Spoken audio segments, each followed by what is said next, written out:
What was the 7th of October for you? Where were you? What happened?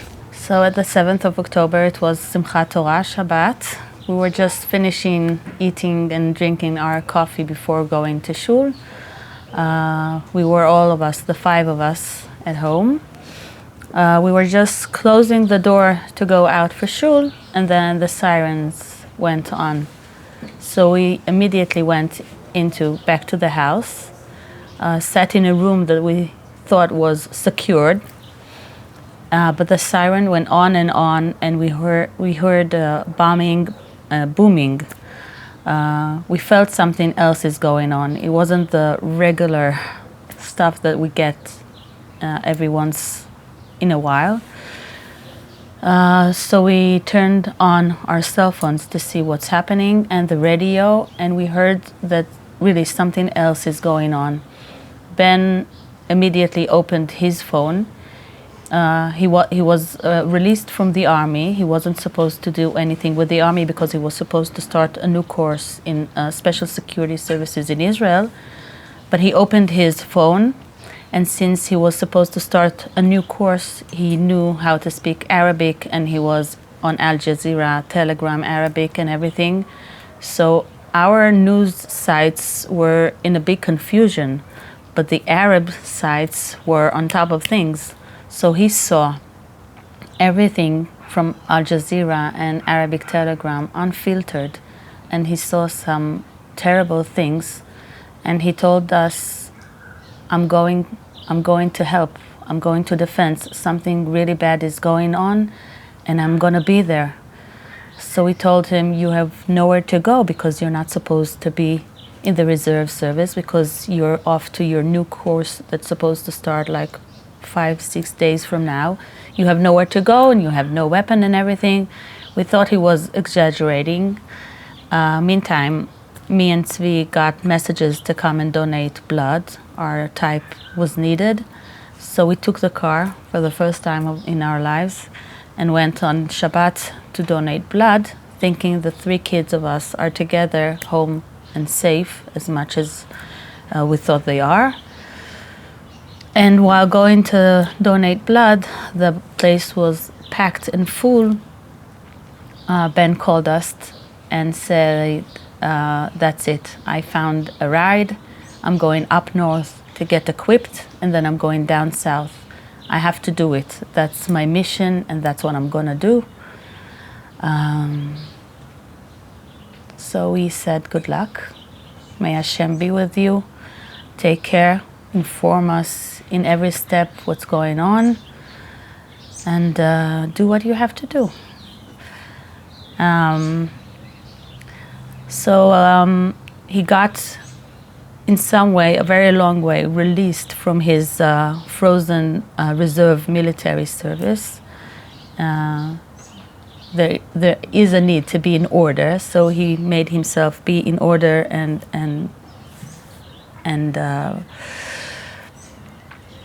doing his work as a soldier. And he actually took a weapon and took a ceramic vest to defend himself. During that Shabbat, the 7th of October, going up north, not knowing what's going to happen, he wrote us words that if something wrong may happen, we will receive his words.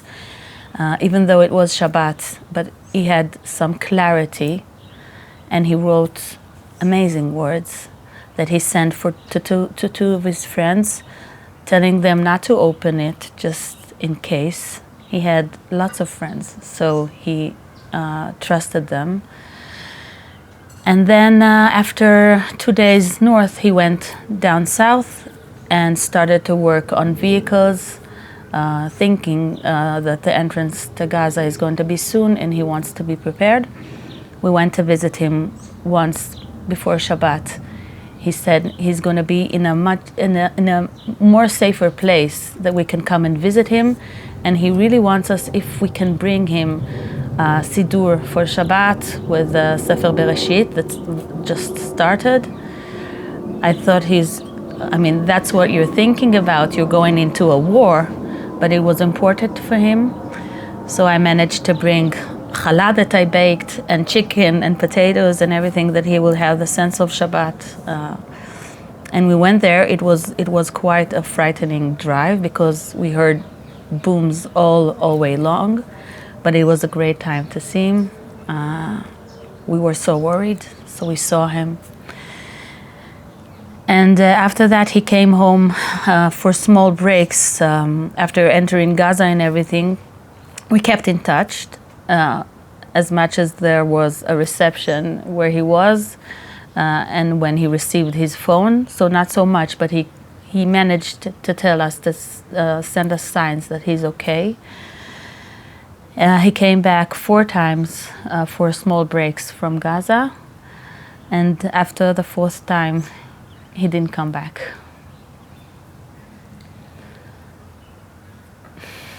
What happened?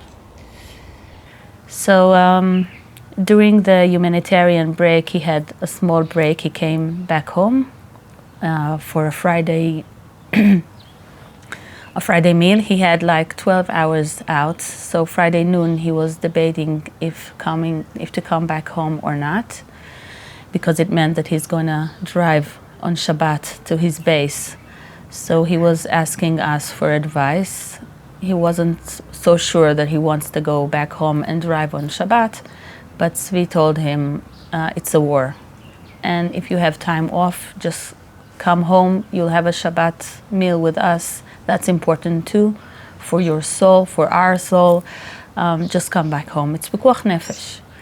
So he came back home, Baruch Hashem, and we had a great dinner.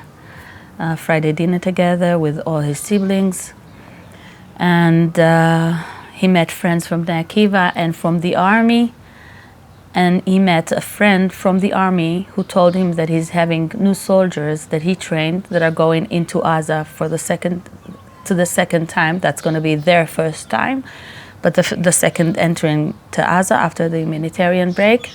So Ben immediately told him, let me be the commander of one power. You have 2 powers, 2 groups. Let me be the commander of a group. And that the soldier really counted on Ben, because Ben was a professional. He was a very serious soldier. So he said, are you serious? And Ben, with a sparkling eyes, said, yes. So they shook hands. And when Ben went back to the army, he got a new force that he's going to go into Gaza with them. During the humanitarian break, terrorists were supposed not to be in the north strip of Gaza, so Ben's force needed to bomb houses that they can flatten them and see if there's tunnels or anything, but to flatten it and to start moving toward the center. So he had like a very successful day, finding really intelligence material that terrorists left there, very useful for the army. But at the last house that he went in just to mark and to bomb, during the humanitarian break, terrorists have no rules. So they came back and a terrorist hit him, and Ben killed him back, but Ben was gone. Sarit, I saw the hesped, the eulogy that you gave, with an unbelievable koyach and very strong message for Am Yisrael. Where do you draw your strength from?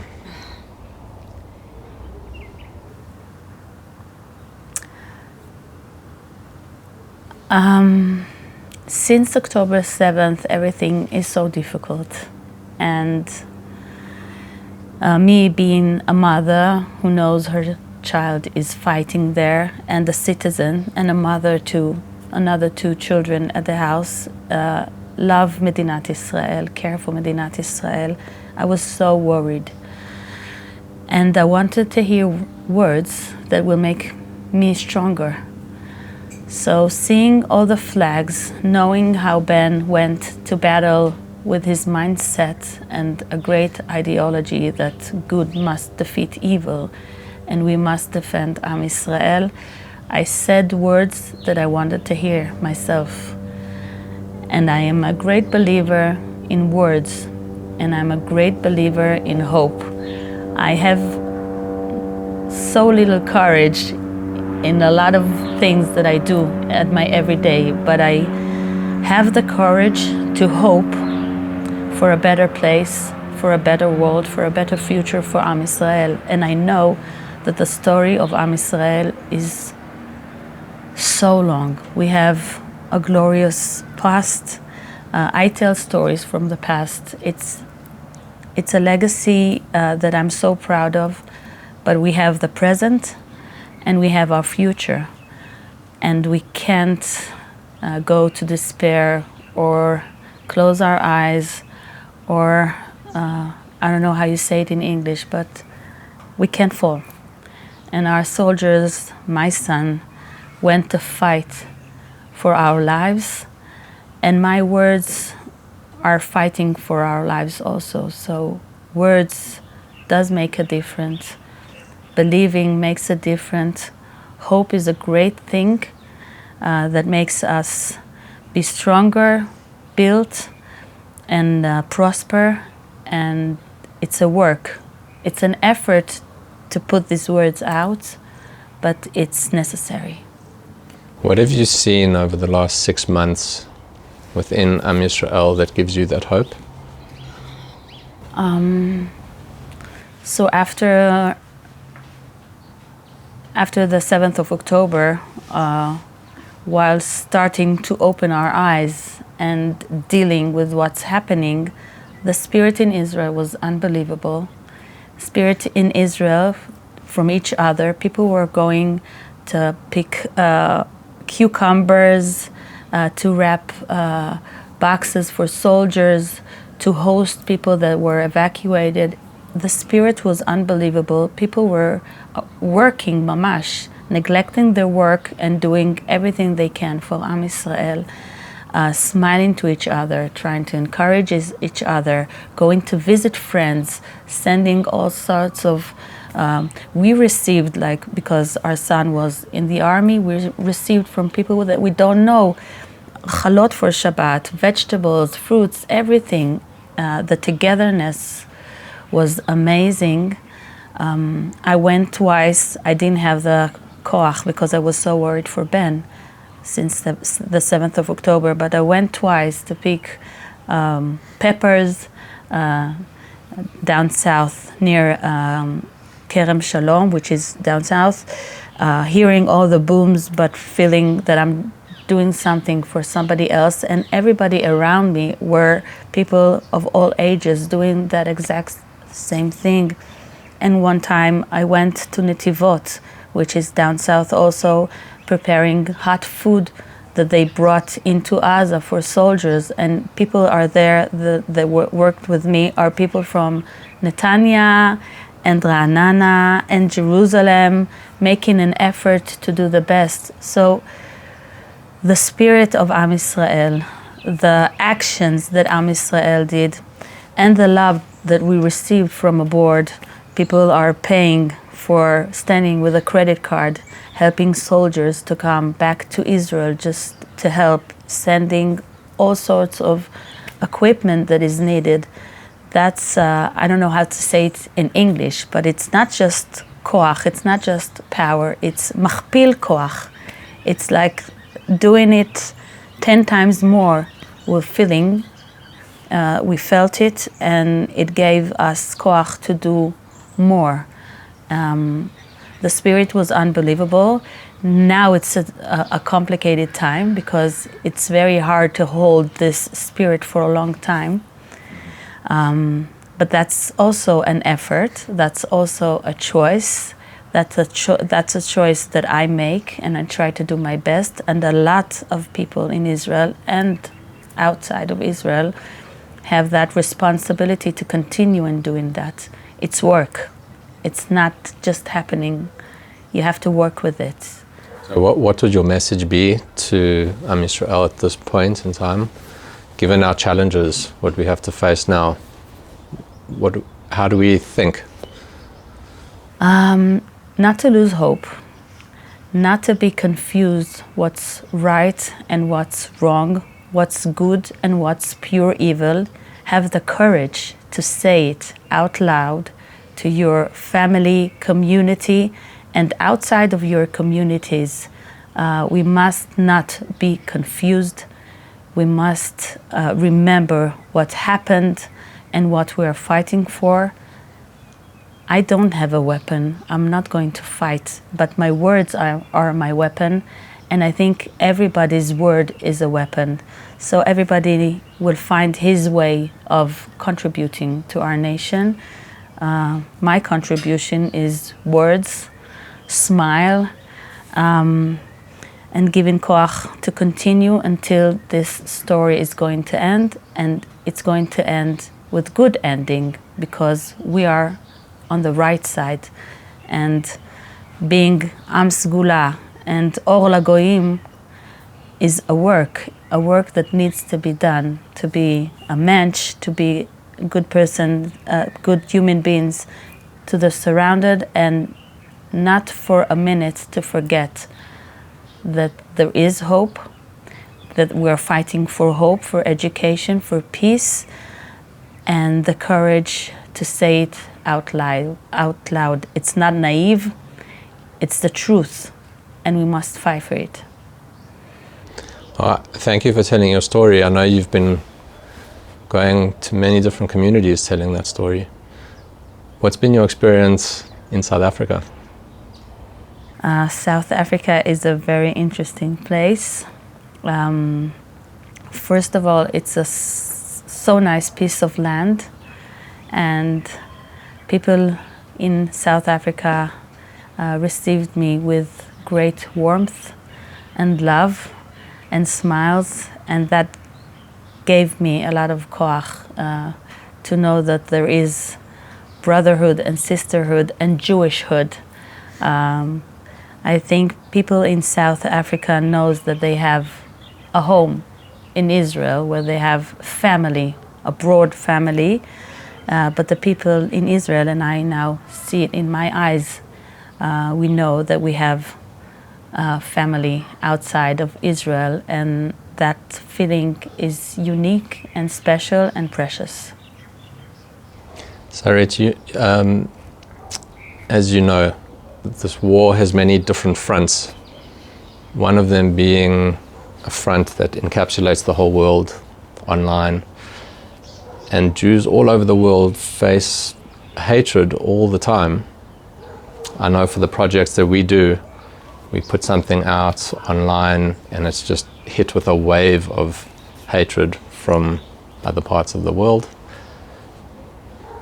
How do you suggest we deal with that, with the hatred, not just in Israel, but all over the world? I wish I had an answer.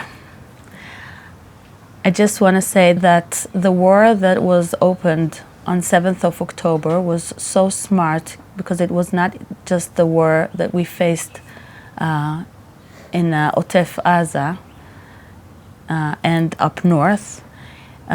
It was well planned, and there were two chazitot, Two fronts. Two fronts, right, thank you, two fronts. Our enemy did it very wisely, and as they prepared to a war in one front, they prepared to that war in the front of media, and we didn't realize that.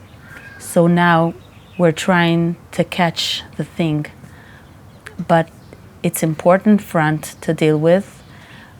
They have massive planning and soldiers in that front. We have less, but we have the truth. And I think that's the courage that we need to get, that we know the truth, we know what's right or wrong. It doesn't matter. I mean, it is matter, but it doesn't matter what they're saying and how they are reacting, the anti-Semitism against our words. We need to continue to spread our words. We need to continue to say them out loud. I hope and I believe that the truth is going to raise on top of all the other lies and that war. We need just to be stronger and stronger and stronger, not regarding what they're saying, just saying the truth, saying it out loud with big courage, because it's not easy. Just continue saying the truth. It's so simple, but when people are saying the truth, people are hearing also the truth. They want and seek the truth. That's a war that we need to continue without closing our eyes for a second. Just continue, even though it's very, very hard. Maybe you can give us some more advice. Your background in storytelling, you know how to give over. You know how to captivate people with your words. Can you maybe advise the rest of us some pointers? How do we do that? I'm not a good advisor. I know how to do things and not to talk about them. But when I tell stories for children, the stories from Gemara and Talmud and in Jerusalem, I tell them, and that's where I'm trying to give them koach. I'm telling them, and it's secular and religious children, and I tell them, how incredible is it? I'm telling you now a story that is 2,000 years old. It happened here in Jerusalem. Rabbi Akiva or Rabbi Yochanan ben Zakkai or everybody in my stories couldn't believe if he could stand here and see how the Am Yisrael is so strong, and we have schools and we are friends to each other and we tell their stories. You see, children, we're just a part of a whole big picture. That's an amazing thing. That's what's so special in our Am.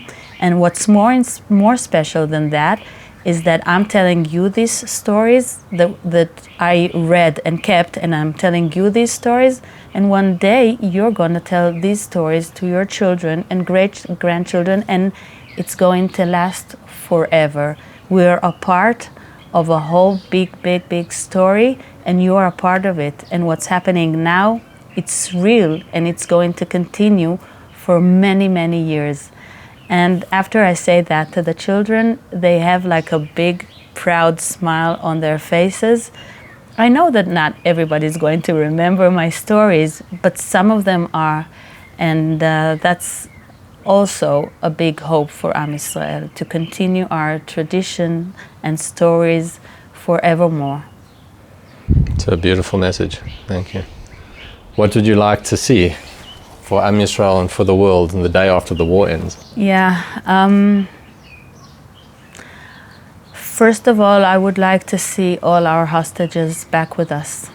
That's the most important thing. Secondly, I want to see all the civilians that were evacuated from their houses going back to their houses, and even more youngs and families are going up north and down south and making Israel greater and stronger in that areas. And I think and I know that there are movements that are trying and working now about building those areas in a much stronger way. That's to be a chalutz of this time of our life, and to be a real Zionist, to be living in those places that was horrified by Hamas and by the terrorists. And I would really like to see more of the spirit that we saw during this terrible times, the togetherness, the love and care that was in Israel. And I would like to see a different leadership in Israel, a leadership that can hold complicity and that works about agreements within Israel, making us stronger,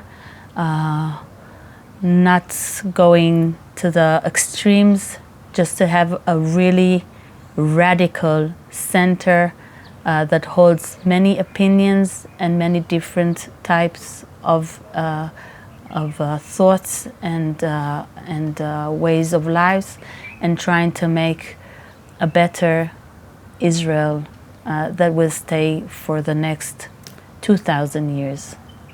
Is that kind of leadership a reality? Do you see it Yes. coming up? Yes, yes. There are movements that are trying to do that. I'm involved in one of them, and people are really working, understanding that what was until now worked until now in some way, but change is needed, and people are building that level, working very hard for it, and I see it happens. That's hope.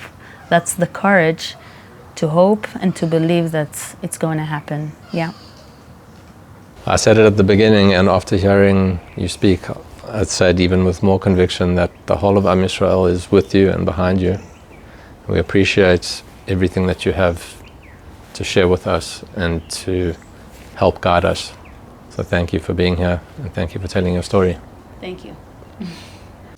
The spirit that you've been speaking about, that I think all of us have felt, even from overseas, just so moved and so aroused by so many of the boundaries and the barriers between people just came down in a good way. And the love and the chesed and that achdut.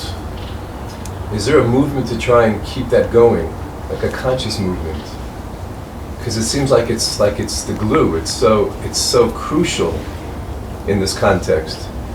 I would think that we have to be proactive and try and make sure that it doesn't just wane. When the politics start kicking in again, we feel it in the news. We feel so upset that it's going to be broken. Is there any conscious awareness of a need to try and make it happen proactively? There are lots of movements that are working on achdut, and really a lot. And I think people understand that that's our strength, to be together. I think that's what our enemies didn't anticipate. And if they thought that everything's going to collapse and it's going to be very easy to win the war, they didn't understand. And people in Israel are working on achdut. Of course, there are people that continue doing what they did before. A lot of our leaders doing that. That's why I think we need to change our leadership, and many people are involved in different programs. I have a movement that I really believe in. It was established 1.5 years ago, so it's not after the 7th of October, so they're very rational, very professional, they have a plan, and they're working really hard to make that center. That's the thing. Achdut is a really big word, but they're working very mature about making a center that combines and welcomes a lot of people with different opinions, trying to get to agreements together and working hard that things will work out together. So that there is that movement, which is called the fourth quarter of Israel, but there are lots of movements that are trying to make that impact. And I think that because there are so many movements that are working on it, which wasn't before the 7th of October, so things must be changed, and they are going to be changed because there are more and more voices like this. So I have a great hope in that.